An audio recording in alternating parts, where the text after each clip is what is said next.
Lane, Mushtaq, Inzi, Mohammed Yusuf, all there, all great players. But that was never quite the same sort of side. I don't imagine it had the same sort of feel of a side as this. And that's what I'm saying, you know, they were great players and will stand the test of time as great players, those names you've just mentioned. But they weren't united together. It was very much, there was one camp there, another camp there. There may have even been a third camp within a group of 11. Well, that's no good for anyone. Whereas here, take out Yunus Khan, and there aren't any real world superstars. There's going to be a couple that I think will join those ranks. But at the moment, it's Yunus Khan, the senior player, but the rest all gel together. They're growing up together, probably, and they're playing like a wonderful side. I'd rather play this team, mind. You'd be happy taking on Ajmal. It's easy to do it. I would rather play this team than the one before, that's for sure. OK, so just there will still be areas of sort of controversy surrounding this Pakistan side. Ajmal's action, is that something that is going to come up every now and again? Was it just sour grapes from England? I think it was just a comment, actually, Bob Willis made in this studio, which seemed to grab the media's attention, and quite rightly so, because Bob's entitled to his opinion. But once you've been cleared, then you just have to be aware of it. When you're cleared, it doesn't mean you're never going to throw the ball again. But it's the way he bowls and the doosra, and there'll always be question marks about anyone who bowls a doosra, that when you bowl it, is your action within that 15-degree allowance within the ICC regulations. But if you get bowled out again for the first time in a series, it may be in Australia, it may be in South Africa, it may rear its head. But the people that count are the umpires and the authorities, so let them get on with it, and let the pundits as such pass comment. And you shut me up. No, I wasn't. Well, didn't want to, but I was going to say the point that I wanted to make, of course, was that Bob actually, while he said he had a problem with the doosra, his real point was that if that is allowed, then for goodness sake, England go out and coach people to bowl with that sort of action. And we've been saying that's allowed. How long have we been saying that for? If you listen to everything that Bob said, that was exactly the point. It wasn't, you know, he wasn't having a go at Ajmal. He was just saying, you know, we need to start being able to coach people to do the same thing. One thing I will say is unbelievably difficult. You know, Lane talked about practising it from the time he was like 7 years old and could only really do it properly when he was 19. And with a tennis ball as well, didn't he? Just started off with a tennis ball. So it's not, you know, it's not just something that anybody can do, and you have to be very, very dedicated. There was a lad talking about an Englishman teach him. I was just reading in the paper last week that there was an English lad who was on the Warwickshire staff who can bowl a doosra, but he played in a couple of second team. No, it wasn't Loudon. It was I don't think he's played a first team game, but he got called or was reported playing second 11 cricket. Warwickshire released him. I think he may have gone to Kent, played a few games, didn't get a contract. So he's out there wanting to get a contract, but I think there are too many counties, because we're English, who are loath to take him on.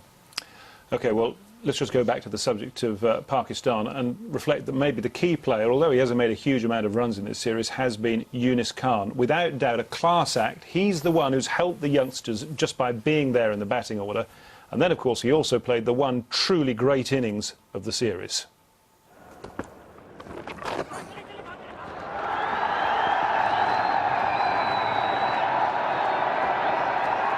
Four runs, Pakistan's lead is now 5. Pulled it over the top. We'll go for 4.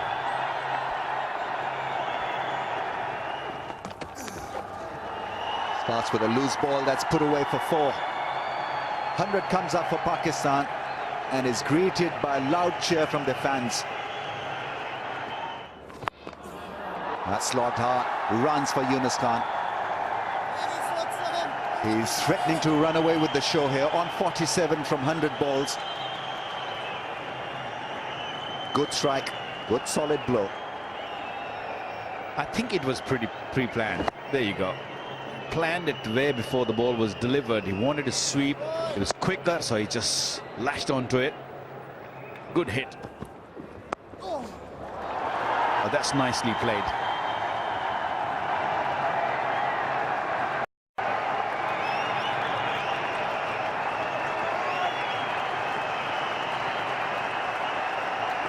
Time to rejoice. Yunus Khan's 50. Well made 50, well paced 50.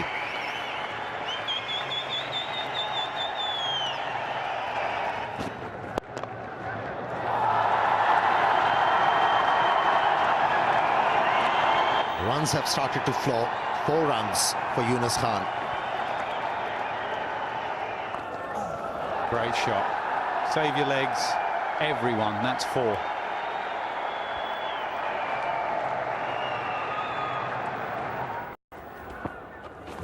Oh, yes. Big shot. Will it go all the way? Yes, it does. Another 6. You can't afford to have not have a fielder down there if you just bowling that slow and bowling in Yunus Khan's region. There was no fielder there, and he helped himself. Bang. The harder slog sweep. He's playing with the England fielders now. Yunus Khan, brilliant batting. Quicker and punished. Yunus Khan will not run for this one. A half-trekker from Monty on 95 now. Plays the sweep shot. Gets it past the field. He'll pick up a single. He's taken his helmet off. What a knock. First century of the series. And a timely 100 from a man who has done it so many times for Pakistan in his career. Great knock that by Yunus Khan. Fantastic effort by him. And I just wonder where you think Pakistan go from here. Just going to keep building on what they've achieved here. The biggest test will be when they go outside of the subcontinent, or UAE's subcontinent style pitches, but it's when they go to the likes of South Africa, when they go down to Australia, how good will they be then? And that then, their coach Mohsin Khan suggested yesterday, as Mike Atherton just pointed out, that they're one of the best sides in the world.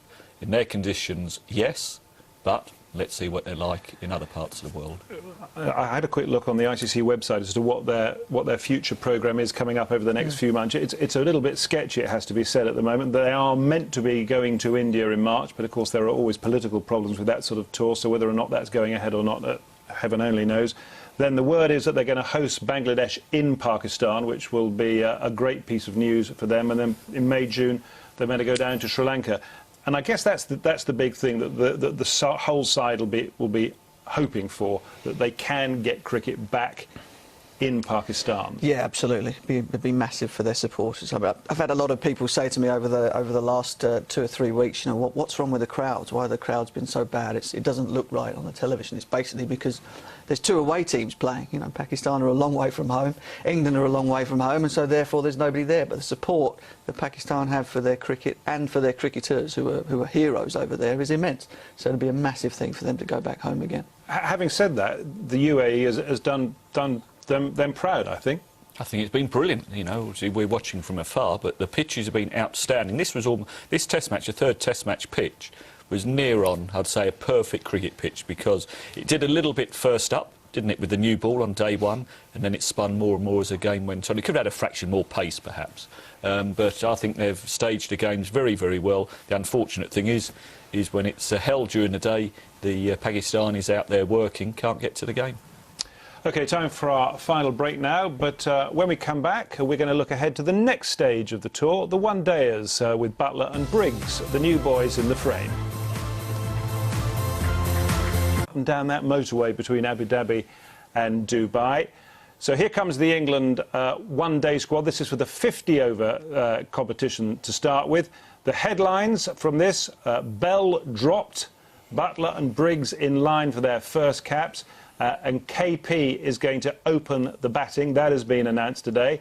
And if we can move on now to the 2020 squad, the news here is no Cook or Trott, and Hales of Notts gets another chance. So those are the 2 England squads for those games. Let's hear about how he thinks the series might go and what sort of challenge it'll present.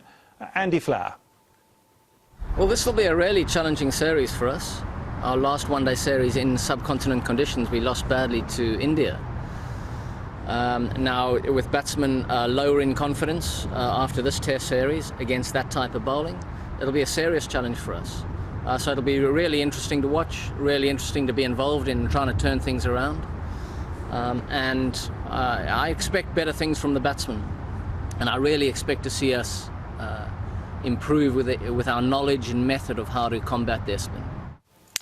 Let's hope that is the case, otherwise it's going to be a very tedious watch for 4 days as England fiddle around in the dark against the spinners. Now, let's talk about the squad. It's a large one, Mark, 16. Well, yeah, I mean, they only took 15 for the Test match series. So 16 players in a four-match 50-over series kind of tells me that they're not quite sure what combinations they're going to go with. And they've literally taken everybody who was in with a shout of getting a game. So it'll be difficult to predict what that first 50-over side is. I've got an idea, but it'll be difficult to nail it down, I think.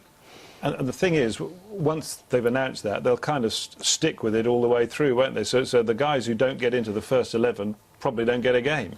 Yeah, there may be a little injury, but they're not going to be changing it too much. Otherwise, you know, why pick that first 11? You know, you've got to give people a go.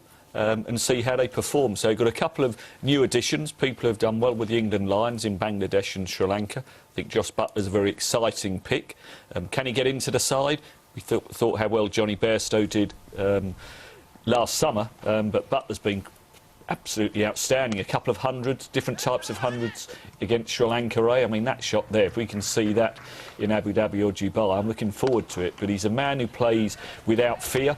He's still very young, so he's out there to strike the ball. He wants to impress, and let's hope he does get a chance. This ramp shot that he plays is something else, isn't it? Yeah, I've seen it plenty of times, playing for Somerset. I mean, the thing that I love about him is that given a situation where the run rate is climbing, your team's losing wickets at the other end, he just stays unbelievably calm and wins you the match. I saw him do it 3 or 4 times last summer. It was absolutely superb. And all doing things like that, playing ramp shots and, you know, needing to get a 3 off the last ball of an over so that you kept the strike but kept up with the run rate. And he'd do that as well. You know, he just seemed to have all the answers. He also keeps wicket. And he's not terribly bad at it either. So I think he's a very, very exciting young player. But those shots there, which are OK at county, he gets away with it at county cricket, and he's done it at Lions level. How much more difficult to play when you've got Ajmal and that lot coming at you? I've just looked at the Pakistan squad. They've just added Shahid Afridi to it, so that means they'll have 4 spinners playing. I'm pretty sure, having seen the way that England have played spin, they'll have 4 seamers playing in their 50-over side, which means that they'll bowl upwards of 35 overs of spin in these one-day competitions. Now, England have struggled against them when they're not under any pressure to score. How are they going to go when you have to try and go at 5 or 6 runs and over? And the ramp shot, no, it's not easy to hit it for 6 over the keeper's head when it's spin bowlers bowling. So, look, England have got their work cut out for them massively now. So, Pakistan are going to be very, very confident. England much less so. And so whoever they pick, particularly for the batsmen, it's going to be a very, very tough job. We'll look at that Pakistan squad in just a moment, but just wanted to stick with England. Briggs of Hampshire has come into the side, and Scott Borthwick, the Durham leg spinner, has gone out of it from India. What does Briggs bring to the party for you? He's obviously done very well in both Bangladesh and Sri Lanka. So Andy Flower and the selectors, Jeff Miller, will have spoken to the people out there who have been one of the selectors on this trip. He'll have reported back that Briggs has been very, very good, and they obviously believe that he can grow in stature. He's got a good 2020 record for Hampshire. He's bowled well under pressure at the Rose Bowl. Where the pitches turn, they played on used pitches when they had Afridi there as well, with great success. So, will he get in the side? I don't know, because we don't know what the best 11's going to be. But what he will gain is great experience from being around the international setup. Peterson's going to open, we hear, and Kieswetter drops down to 5. What do we think of that manoeuvre? Well, I mean, Butch touched on it. Is Kieswetter going to play? Is he going to keep wicket? There's 3 keepers there: Bairstow, Buttler and Kieswetter. So all 3 could play. Kieswetter dropped down the order. He got some runs in Sri Lanka. I'm not convinced of him at the top of the order, I have to admit. His keeping is OK. So I think